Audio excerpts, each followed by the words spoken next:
BibleWorm, BibleWorm, reading the Bible with BibleWorm.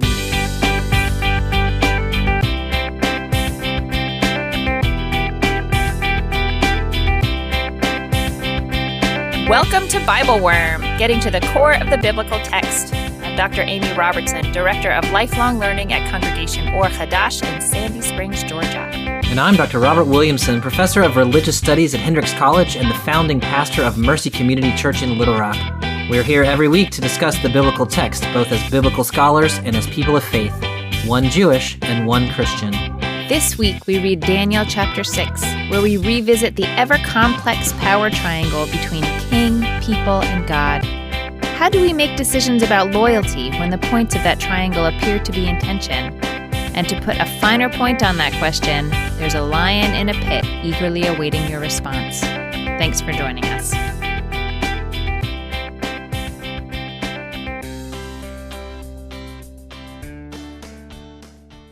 Hello, Bobby. How are you today? I'm good, Amy. How are you? I am doing all right.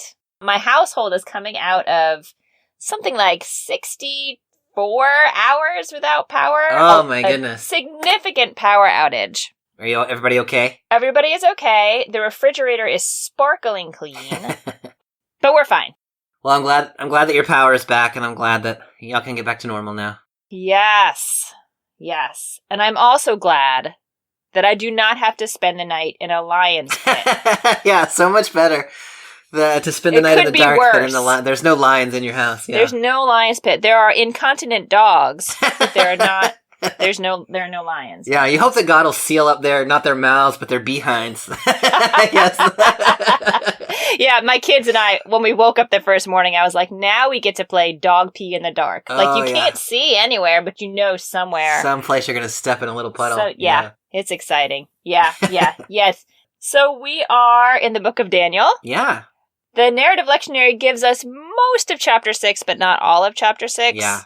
And so we just decided to, round up and do all of chapter 6. But before we start that, can you situate us a little bit in the book of Daniel? So the story of Daniel is set right at the end of the exile in Babylon. So chapters 1 through 5 are given as taking place in the reign of Nebuchadnezzar and Belshazzar, the Babylonian kings, while the Jews are in exile in Babylon. Chapter 6, where we're picking up today, is set in the reign of a character that they call Darius the Mede, who never existed really, probably in reality, but seems to be maybe Darius the Persian, who is the third king of Persia. In any case, we're set right at the end of the Babylonian exile, and we're set in the diaspora. And so the book of Daniel in some ways wrestling with the question of what does it mean to be Jewish? What does it mean to be a person of faith living in a land where the laws of the empire, the laws of the kingdom are not the Torah, right? And so how do can you succeed in the empire? How do you be obedient to God while also succeeding in the empire and those sorts of things? So the versification in Daniel is different between texts that are between, I guess, the NRSV and the NJPS. That's right, yeah. So the Christian tradition marks the beginning of the chapter one verse later than the Jewish tradition does. So I'll start in what is verse 1 in the NJPS, which is the last verse of chapter 5. Darius the Mede received the kingdom, being about 62 years old.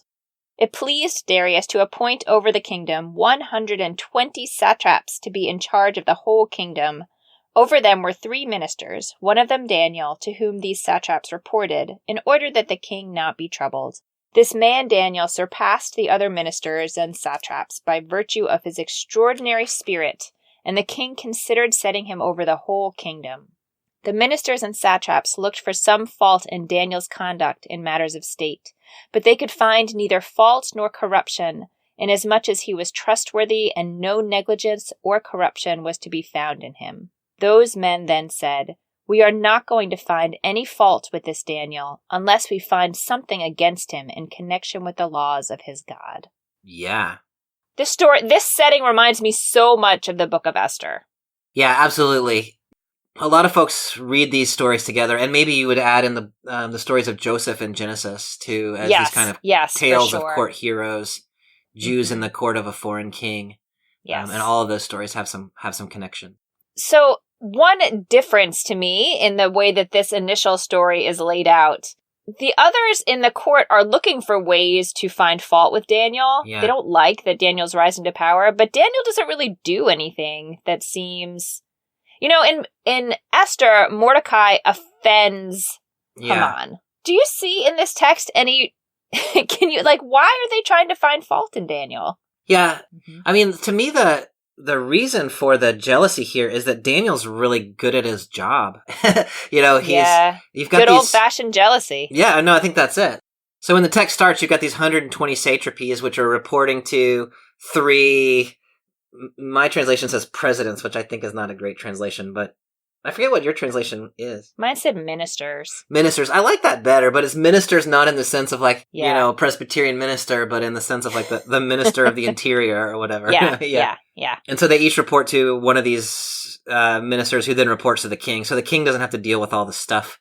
And then Daniel is super good at his job. And so the king wants to promote him to be the one between all the satraps and the king. I really like the explicit note in this section of text that the king sets all this up so he won't be bothered. Yeah. We're just going to call it. Yeah. I don't want to be bothered. Yeah. Yes. That is such and you see this all the way through with the king is he's kind of a little bit he's easy to manipulate. Yeah. Because he's not that invested. A little bit like Ahasuerus in the book of Esther. He's not that interested in the details of ruling a kingdom. He is more just interested in being the king and having somebody else take care of all the stuff. And so he can be misled into things he doesn't actually want to do by his subordinates. And indeed, that is what's about to happen. Yeah. Okay, so picking up in my verse 7, which is your verse 6. Yes, my verse 6. Yeah. Okay. Then these ministers and satraps came thronging into the king and said to him, "O King Darius, live forever.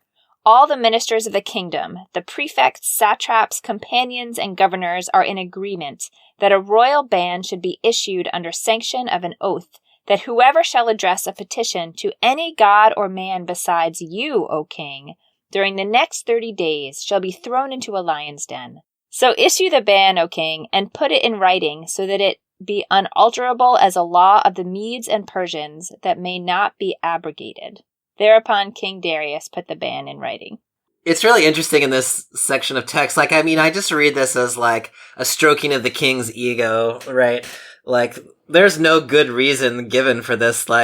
Hey, we all got together and said, let's just make sure nobody worships anything except the king. For 30 days. For 30 days, yeah. That to me is the funniest part of it. It's let's just put in a 30-day checkpoint here to make sure nobody is doing anything that might offend you. It's like celebrate the king month or something. It's like your birthday month, but it is. Yeah. It is. It's King's Ego Month. But it's kind of an interesting move that the officials have made to say, they kind of get that the king, and maybe this is a comment on the nature of kings, according to the book of Daniel, is they like to have their egos stroked.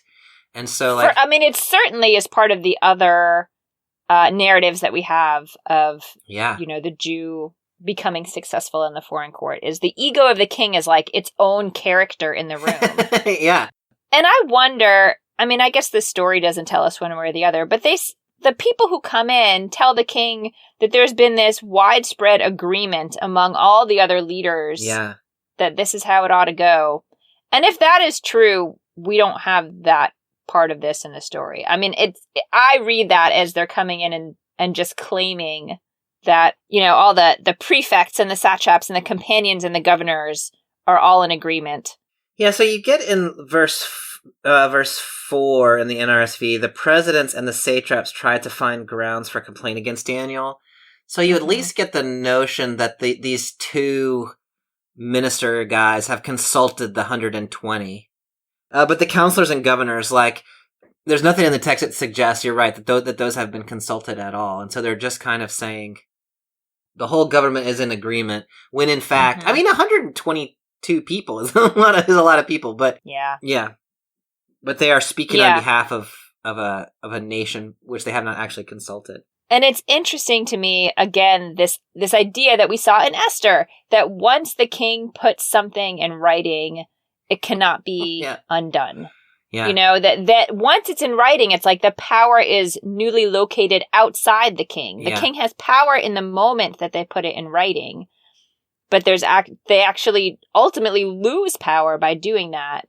I don't think we have any evidence that indicates that this was the way things worked in these kingdoms. No, it's a terrible way. It's a terrible idea to be like, hey, once you write this thing down, you can never change it. You can never change it. Yeah, it's a terrible idea.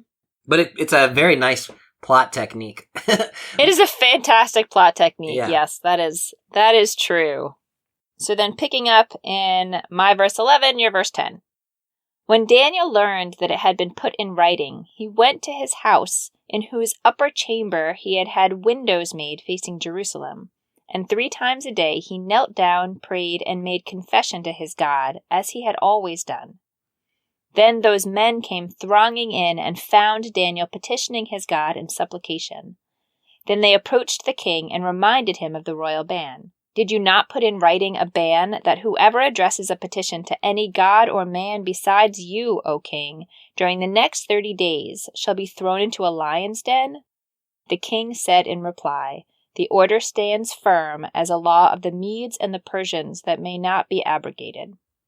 Thereupon they said to the king, Daniel, one of the exiles of Judah, pays no heed to you, O king, or to the ban that you put in writing. 3 times a day he offers his petitions to his God. So we open with this scene of a very pious Daniel. Yeah. Who, it says, has had a chamber in his house. He's had windows put in to face Jerusalem. Yeah. The text goes out of its way to tell you that it's not that the windows were just there. He had the windows put in, and he prays 3 times a day, and he's about to pray right now. That's really interesting. The NRSV's translation is just his house, which had windows in its upper room. And so there's sort of some of the translators are giving Daniel slightly more or less sort of agency in the creation of those upper rooms. I mean, in the creation of those windows in the upper room. Mm-hmm.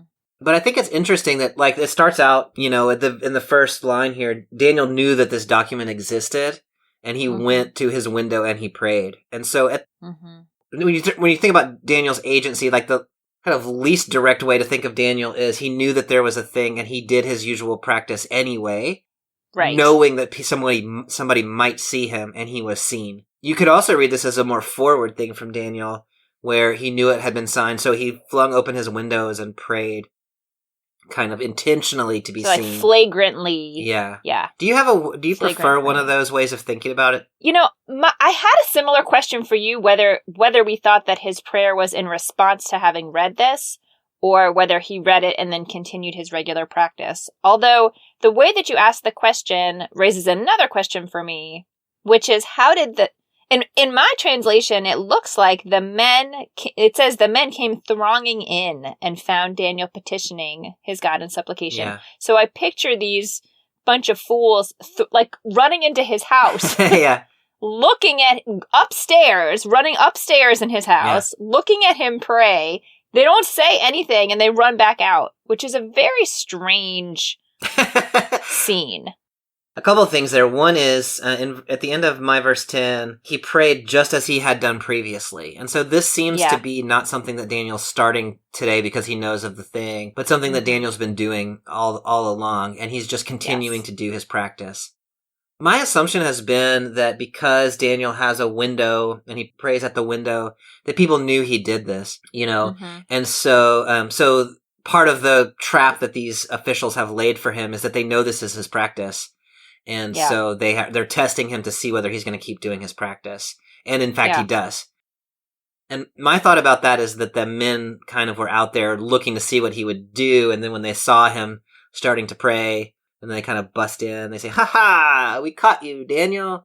Right. And they don't seem to have any interaction with him, or that the text doesn't record. They throng in, they throng right back out. Yeah. Right. Daniel doesn't say anything. Take a pic with their phone. Yeah, exactly. And then they go back to the king. Yeah. And strategically, Yes. before they report what they've seen, they get the king to re-articulate this law, even though they've already said that the law can't be abrogated. And so in verse 13, Daniel, dun dun dun, and then he's described as one of the exiles from Judah, which to me is a really interesting way of describing him. What did you think about that? I mean, it just seems to me another, like a moment where they're going out of their way to, I mean, the text is going out of its way both to sort of underscore that he's one of us from the perspective of the author, but it also has these leaders of the Persian kingdom maybe going out of their way to underscore that he's not Persian, not Mede. Yeah. You know, he's an outsider. Although the king doesn't seem to care about that particularly. I think that's right. And so they're marking him as an outsider who does not belong among us. And he is not loyal to you, which is in fact not true, but they're using this sort of, he's praying to his own God as a sign that he is not loyal to the king, or at least not willing to be solely loyal to the king, I suppose, for 30 days. Yeah. Yeah. And so there's this kind of like separation based on either ethnicity or religious persuasion, or maybe some combination of those two things. Okay. So I am in my verse 15, your verse 14. Upon hearing that, the king was very disturbed, and he set his heart upon saving Daniel, and until the sun set, made every effort to rescue him. Then those men came thronging into the king, and said to the king, Know, O king, that it is a law of the Medes and Persians that any ban that the king issues under sanction of oath is unalterable. By the king's order, Daniel was then brought and thrown into the lion's den. The king spoke to Daniel and said, Your God, whom you serve so regularly, will deliver you. A rock was brought and placed over the mouth of the den. The king sealed it with his signet and with the signet of his nobles, so that nothing might be altered concerning Daniel. I'm really drawn to this thronging word now that you've pointed it out to me. And one of the things, you know, like, in terms of like, who are you imagining? If it was just these other two ministers, the two presidents, like they would be unable to throng because there's only two of them. That's right. So I think we're supposed to imagine 122 people, like all like piling into all these rooms, like all the satraps and these two ministers. So they're just thronging around together. It is really interesting to think about what kind of numbers you need, like what kind of crowd you need to get all whipped up in order for them to be able to throng. Because I think just as we, mentioned briefly the idea that the king's ego is its own character in these stories, there's something about the crowd mentality, and that once the crowd is whipped up, that's a difficult thing to work against. It's interesting to me the degree to which this text is sort of like it's trying to like exonerate the king a little bit and say this is not really the king's fault. Yeah. And it is also in some way, I think, saying like you might be in danger in an empire even if the ruling authority is actually friendly to you. You can get yourself into trouble if other people that are less powerful, but maybe more shrewd about how they exercise the power that they do have. That's a really good point. That your safety within the kingdom is not only based on your relationship with the singular leader. Yeah. The power is never distributed that way. Yeah, so here we have Daniel being thrown into a pit where there are lions, and then the lions are sealed up with a stone. Mm-hmm. And somehow there's a seal actually placed on there with signets and everything. Mm-hmm. It's kind of a strange... Like, I mean, it reminds me a little bit of, like, the beast in Jabba the Hutt's Kitita or whatever that thing was. In Return of the Jedi, where there's just that beast down there, and like they could toss people down into the pit and then release the beasts. And so, like, the image is just that they've got this like pit of lions, like waiting around for somebody to eat. Is that how you kind of read it? Yeah. I mean, I sort of picture this pit, under the castle. I'm not actually sure right now why that's what I've pictured. Sort of, I guess, a dungeon-like space. And the idea of sealing it with a signet ring, again, is just fascinating. Like, it's such a strange, you must follow the letter of the law. Yeah, and it's sealed with his own ring and also the rings of his lords. And so there's this sense that even if the king wanted to go break the seal and pull Daniel out, like, he can't do it. It's like you gotta have two keys in order to, like, fire the missile or whatever. It's kind of a similar idea there. Okay, so moving on to my verse 19, your verse 18. The king then went to his palace and spent the night fasting. No diversions were brought to him, and his sleep fled from him. Then, at the first light of dawn, the king arose and rushed to the lion's den. As he approached the den, he cried to Daniel in a mournful voice. The king said to Daniel, Daniel, servant of the living God, was the God whom you served so regularly able to deliver you from the lions? Daniel then talked with the king. O king, live forever. My God sent his angel who shut the mouths of the lions so that they did not injure me, inasmuch as I was found innocent by him. Nor have I, O king, done you any injury. The king was very glad and ordered Daniel to be brought up out of the den. Daniel was brought up out of the den, and no injury was found on him, for he had trusted in his God. Then, by the order of the king, those men who had slandered Daniel were brought, and together with their children and wives were thrown into the lion's den. They had hardly reached the bottom of the den when the lions overpowered them and crushed all their bones. Okay, so the king has a very distressed night. As soon as it's morning, he rushes down to the den and says in this mournful, like, hopeful voice, Are you okay? But he doesn't just say, Are you okay? Yeah. Like, he specifically refers, things become pretty pious from here on out for the king. Yeah.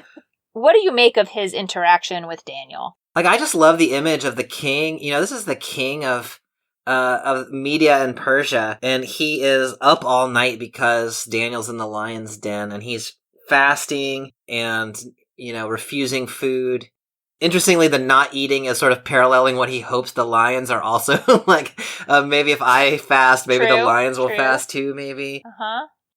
So that the servant of the living God to me is the most interesting line there, because like, did your God save you is a totally reasonable thing for someone who is not a God worshiper to ask, but to refer to Daniel's God as the living God, it's a theological statement. It is. And he does not yet know.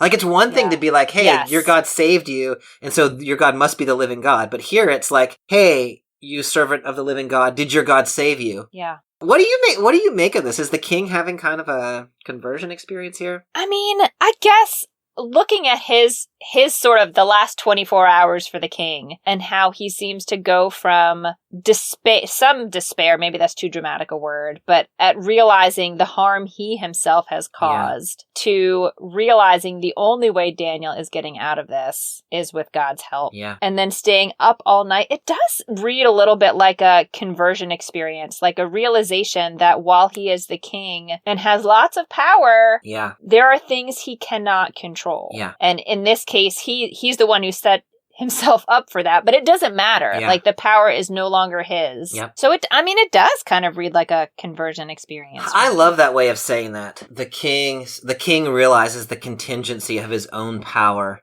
but God's power is not contingent on anything. Yeah. God has power just because God is God, where the king realizes that he is limited in his own capacity to affect outcomes. And then I am somewhat equally taken by the fact that Daniel doesn't respond by saying, it's your lucky day, king. Yeah. Yes, God did. See, it's both of our lucky days, you know? He starts by saying, "O king, live forever." Yeah. And then says, yes, you know, God has saved me, and I have not done you any injury. Like, we're good. Yeah. We're good, Darius. I would be so mad if somebody threw me in a lion's den. Oh my gosh. Yeah, like that might be the end of it for our relationship if you ever threw me into a lion's den. No more satrap jobs for you. Yeah. Daniel is very gracious, and I mean, he's acknowledging, it seems like, in some kind of a way that the king really was powerless to save him. Even though the king could have, had the king been more shrewd, the king could have avoided this entire situation. Mm-hmm. But Daniel seems like the text seems to be blaming the satraps and the ministers, and not putting blame directly on the king. Or maybe Daniel's just trying to preserve his his position in the kingdom by saying, there could, practically speaking, be some concern that once they've moved through this terrifying potential disaster, that the king will feel the hit on his ego. Yeah. You know, and somehow holds Daniel responsible for it. You know, that's interesting. that when the king's ego is harmed, nobody nobody benefits. Yeah. So I don't know. It's hard to know what exactly Daniel's thinking here, but he really goes out of his way to tell the king, nothing bad has happened to you. Yeah. You have not been diminished by this experience, which is a really funny priority at this moment when he's still in the den with the lion. That's really, he's they could have at least like thrown him a rope rock. before. I know. Yeah. And then we have this interesting, just little side note at the end about how the king throws all these other guys and their entire families in with the lions. I mean, in some ways, I sort of feel like, this is brutal, obviously, but we're in an ancient text. And so part of me thinks like, yeah, those two guys probably did deserve to be punished in some way. And maybe like punishing them with the thing that they tried to do to someone else, maybe that's not such a bad thing. But this sort of familial punishment seems really harsh to me. Yeah. And I don't know what to do with it other than to say this is... Other than to name it and say this, yeah. Mm-hmm. It does remind you, like we've been talking about parallels to the book of Esther, which also ends with the death of like lots of people who are perceived as enemies. Mm-hmm. I don't know as a reader of this text if the author has in mind that we would think, oh, that's a terrible thing, or if we would think like, haha, your families got eaten by lions. Mm-hmm. I think we're maybe supposed to celebrate a little bit. Yeah, I think it might be haha. Yeah. Like the text imagines that we're going to be happy about that. It's a revenge fantasy. Yeah, that's exactly right. I find it interesting, too, that the quote-unquote crime of these men is that they slandered Daniel. Yeah. Which I don't know if I would... I think their crime was that they tricked the king. That's interesting. But the intention of punishing Daniel, they didn't actually slander Daniel. They pointed out what Daniel did, but in a tricky way. It's interesting that... So what they have said about him is, I had to go back to verse 13 now. What they said to the king was, Daniel pays no attention to you or to the interdict you have signed. And so yes... They have tricked the king, and what they have done is they have said this rule that we're asking you to make, if somebody disobeys it, it means they pay no attention to you. Whereas what Daniel actually does is pay like clear attention to the king and also attention to God. He sees no conflict between these two things. Yes. And the men have created an artificial conflict and then accused Daniel of disloyalty to the king based on his religious practice. So they created this like false dichotomy and then accused Daniel, which is not exactly the same thing as slander, but it is a little bit like they tried to rile the king up into thinking Daniel was doing something he didn't do. Yeah, that's fair. So this last little section, my verse 26 through verse 25. Then King Darius wrote to all peoples and nations of every language that inhabit the earth, may your well-being abound. I have hereby given an order that throughout my royal domain men must tremble in fear before the God of Daniel. For he is the living God who endures forever. His kingdom is indestructible, and his dominion is to the end of time. He delivers and saves and performs signs and wonders in heaven and on earth. For he delivered Daniel from the power of the lions. Thus Daniel prospered during the reign of Darius and during the reign of Cyrus the Persian. This is a big statement. It's huge. Yeah. Things escalated quickly in the faith of King Darius. Yes. Okay, so my two questions are sort of, what do you make of that? Which is just sort of a general, bland question. And is this a happy ending to the story? Do you think this is a happy ending? So this is kind of a trope in the book of Daniel, which occurs at the end of chapters 2 and 4. Like the king also has sort of this sort of conversion experience. And in chapter 3, there's a proclamation made that you can't blaspheme against the God of the Jews. And so, in one sense, I think what's happening here is this text, which is kind of imagining, like, what does it mean to be a faithful Jewish person in the diaspora. It's sort of imagining that eventually the kingdoms themselves are going to be converted, and that's this kind of like eventually our God is going to triumph over these foreign powers by way of conversion. So everybody's like, God's going to become the universal God. The fact that the king can recognize the power that Daniel's God has had here in saving Daniel's life and recognize that as true and meaningful. I think that's a really beautiful idea. I'm curious, like, I think I know what you mean by asking whether this is a happy ending, but just the way you ask that question makes me really curious about what you're thinking. So instead of giving you an answer, I want to ask you what you think about that.